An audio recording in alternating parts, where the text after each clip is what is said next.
Hi guys! So new day, new vlog, and for today's video ay samahan nyo kami maghanda para sa paparating na bagyo.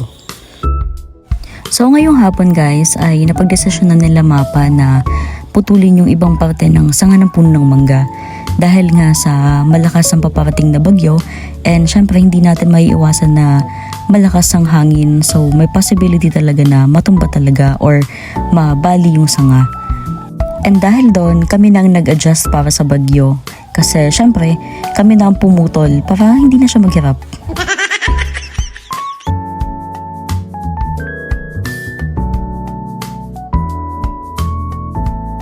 So may isang puno ng rambutan guys na naunang bumunga. So kailangan namin siyang kunin kasi sayang din kapag hindi siya nakuha bago dumating yung bagyo.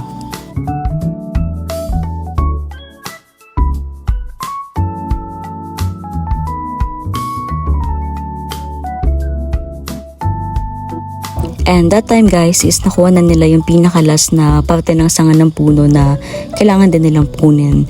So yun lang, keep safe everyone and maging mapanuri, mapamatsyag. Ako po si Kuya Kim, Matanglawin.